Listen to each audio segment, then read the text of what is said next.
తిరుపతి లడ్డూలు కల్తీ అయిపోతే నువ్వు ఎర్ర బట్టలు వేసుకొని ఇవన్నీ మాట్లాడుతున్నావు అంటే నేను చెప్పండి, మీరు ఇప్పుడు దాకా 219 టెంపుల్స్ 219 టెంపుల్స్ అపవిత్రం చేస్తే మన అంతర్వేది రథాన్ని తగలబెడితే నేను వచ్చిండొచ్చు కదా. రామతీర్థంలో రామచంద్రుల వారి విగ్రహాన్ని తల నరికేస్తే నేను బయటకు వచ్చి గోల చేసి ఉండొచ్చు కదా. ఎందుకు స్టేట్మెంట్గా పరిమితం అయ్యాం? చిన్నప్పటి నుంచి మా ఇంట్లో రామనామ జపం ఉండేది. మా నాన్న ఉమ్మడి కమ్యూనిస్ట్ పార్టీ సభ్యుడు, ఎథీస్ట్ ఒకప్పుడు టీన్స్లో 20లో. ఆయన మరి ఎలా మారిందో మనసు తెలియదు కానీ విపరీతం రామభక్తుడు అయిపోయాడు. నేను పుట్టేటప్పటికి మా ఇంట్లో ఎప్పుడూ రామనామమే ఉండేది. ఆ రామనామాన్ని జపిస్తూనే నాకు జబ్బు వచ్చినా మా నాన్న రామనామమే చెప్పేవాడు. అలాంటి రామనామం జపించే మాకు రాముడి విగ్రహం తల నరికేస్తే కోపం రాకూడదంటారేంటి మీరు? ఇదే మీకు ఒక మహమ్మద్ ప్రవక్తకి పవిత్ర రంజాన్ మాసంలో మహమ్మద్ ప్రవక్తకి మీరు ఒక మాటని దూషించగలరా? దూషించి బతకగలరా? అల్లాని ఒక మాట అనగలరా? జీసస్ క్రైస్ట్ ఒక మాట అనగలరా? మేరీ మాతని ఒక మాట అనగలరా? కానీ పార్వతీ దేవిని తిడతారు, లక్ష్మీ మాతని తిడతారు. అంటే నువ్వు ఇస్లాంకి అపవిత్రం జరిగితే మాట్లాడితే సెక్యులరిజం, జగన్మాతకి కానీ పార్వతీదేవికి కానీ శివుడికి కానీ రాముడికి కానీ అయ్యప్పకి కానీ అపవిత్రం జరిగితే మా మనోభావాలు బాధపడకూడదు, గాయపడకూడదు, నోరు మూసుకొని కూర్చోవాలి. ఆ జనరేషన్ పోయిందిరా బాబు, ఆ జనరేషన్ పోయింది. ఒక తప్పుని తప్పుగానే చెప్తాం. ఒక హిందువు ఒక ముస్లిం పట్ల తప్పు చేస్తే తప్పనే చెప్తాం. ఓల్డ్ సిటీలో ఉండే ఒక నాయకుడు 15 నిమిషాలు కళ్ళు మూసుకోండి, పోలీసుల్ని మేము హిందువులకి ఏంటో మేము చూపిస్తామంటే అది తప్పు పట్టకూడదంటే ఎట్లా? అది మతోన్మాదమా? ఏం మాట్లాడుతున్నారు మీరు? బతుకమ్మ బతుకమ్మ బతుకమ్మ అని చెప్పి బతుకమ్మ పాటని మీరు వెటకారం చేసి ఓల్డ్ సిటీ నాయకుడు మాట్లాడితే దాన్ని డిఫెండ్ చేసుకోవటం హిందూ అహంకారం అంటే నేను ఏం చెప్పండి? నేను అంటే అల్లాహకు ఒక న్యాయం, మహమ్మద్కి ఒక న్యాయం, అమ్మవారికి ఇంకో న్యాయమా? అలా కుదరదు బాబు.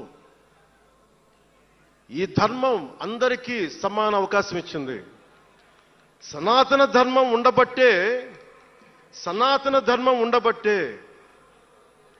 విజయనగర రాజులు మస్జిద్ కట్టించారు.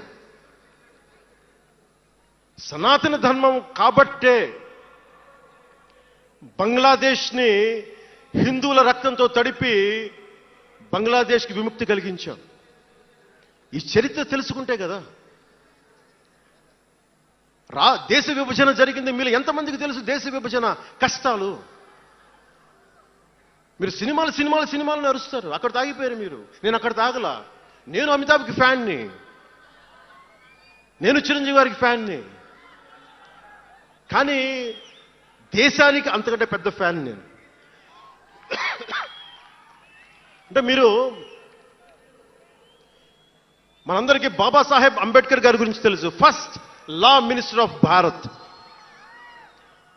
ఎక్కడికి వెళ్ళినా ఆయనకి 100 అడుగులో, తెలంగాణకి వెళ్ళినా ఆంధ్రాకి వెళ్ళినా 100 అడుగులు ఇంకా పైన విగ్రహం పెట్టి మనం ఆరాధిస్తాం. మీకు ఎవరికైనా తెలుసా? అంటే సనాతన ధర్మాన్ని తిడతా ఉంటారు. మీకు ఎవరికైనా తెలుసా? పాకిస్తాన్ ఫస్ట్ లా మినిస్టర్ దళిత కమ్యూనిటీకి చెందిన జోగేంద్రనాథ్ మండల్. ఆయన పేరు ఎప్పుడైనా విన్నారా? ఎంతమంది వినుంటారు? ఆయన ఏ పరిస్థితిలో చచ్చిపోయారో తెలుసా? ఆయన నేను భారతదేశాన్ని నమ్మను, పాకిస్తాన్ని నమ్ముతాను అంటే అంబేద్కర్ గారితో సహా చాలా మంది వద్దని చెప్పినా కానీ ఆయన పాకిస్తాన్కి వెళ్ళిపోయి దాన్ని బంగ్లాదేశ్లో చాలా హిందూ జిల్లాలు కలిపేసి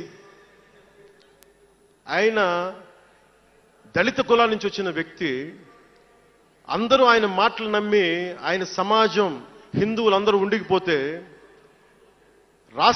దేశ విభజన తర్వాత జరిగిన గొడవల్లో దాదాపు ఆయన కుటుంబంలో బంధువులందరినీ ఊచకోతకొచ్చి చంపేశారు.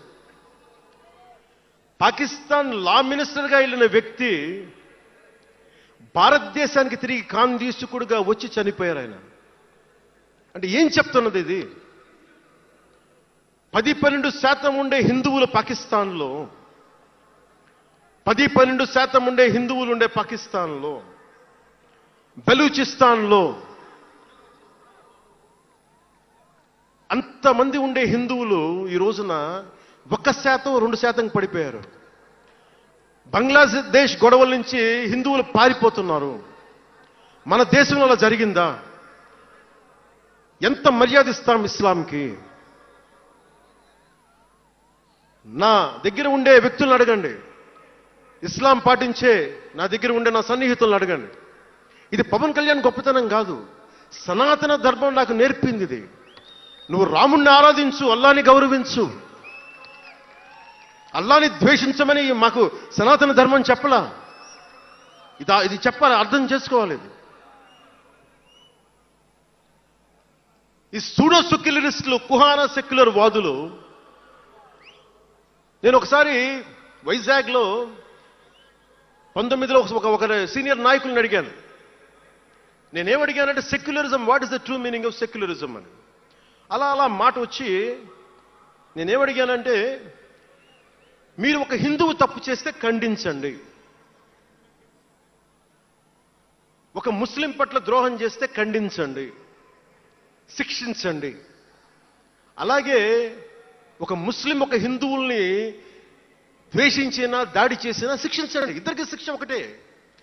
అలా కాకుండా వీళ్ళనంటే ఓట్లు పోతాయి, వీళ్ళంటే ఓట్లు పోవని ఓట్లు రాజకీయం చేస్తేనే కదా ఈ రోజున ఇంత హైందవం భగవాన్ ఎందుకు ఉందంటే దీనివల్లే, బికాజ్ ఆఫ్ సూడో సెక్యులరిస్. ఈ రోజున ఇది జరుగుతుందంటే because of you pseudo secularist, because of you. మీరే కనుక secularism, if you would applied in the true spirit, there would have no need for the changes what are there today. మీరు చేశారు తప్పులు. ఆ రోజు నేను అడిగా, ఓల్డ్ సిటీలో, పాత బస్తీ హైదరాబాద్లో మీరు 15 నిమిషాలు మీరు కళ్ళు మూసుకోండి పోలీసుల్ని, మేము హిందువులకి ఏంటో చూపిస్తామంటే నువ్వు ఎవరిని ఉద్దేశించి మాట్లాడుతున్నావు? హిందూ అంటే దాంట్లో పవన్ కళ్యాణ్ కూడా ఉన్నాడు. పొద్దున్న లేస్తే నేను హనీఫు, అబ్దుల్, మొత్తం రహీం వాళ్ళతోనే ఉంటాను నేను. కానీ నేను వాళ్ళతో ఉన్నాను కదా అని చెప్పి నాకు బాధ రాదని మీరు అనుకోకండి, తప్పది. ఓ గలత్ హై భయ్యా, తప్పది. వస్తుంది బాధ. నేను ఎవరిని నిందించట్లా. తిరుపతి కల్తీ లడ్డు చేస్తే నేను ముస్లింలను నిందించలా, క్రిస్టియన్లను నిందించలా. నేను నిందించింది దోషుల్ని పట్టుకోమని. చివరికి ఏం తేలారు? వాళ్ళందరూ హిందువులే కదా. నేను మాట్లాడుతుంది ఇది. This is secularism. If there is true secularism అని నాయకులందరికీ చెప్తున్నాను, మీ అందరికీ చెప్తున్నాను. True secularism should be applied in the true spirit, not for damn convenient vote bank politics. Don't do it. Janasena is not for it. ఒక తప్పుని తప్పుగానే చెప్తాం. అంటే నేను ఎందుకు చెప్తున్నాను మీకు మాట అంటే, నారాజు గాకుర మా అన్నయ్య నజీరు అన్నయ్య ముద్దుల కన్నయ్య, మన రోజు మనకుంది మన్నయ్య అన్నామంటే డ్యాన్సులు చేశా మీ సరదా కోసం. 1 minute డప్పులతో దీంతో డ్యాన్సులు చేసి అది మీ సరదా కోసం. కానీ నా కోసం ఆ లిరిక్ రాసుకున్నా. దేనికి రాశాను? గుజరాత్లో ఆ మారణహోమం జరిగితే దానికి చాలా మంది ముస్లింలు చనిపోతే బాధతోటి నా హృదయం స్పందించి మాస్టర్జీ అనే ఒక ప్రజా కవి చేత నేను రాయించాను ఆ పాట. దాన్ని ఖండించినప్పుడు నేనేమనేది ఏంటంటే, అంటే నేను అంత నిష్పక్షపాతంగా ఉంటాను. నేను అనేది ఏంటంటే గోద్రా మారణ హోమం జరిగినప్పుడు ఖండించాలి, ఖండింపబడాలి.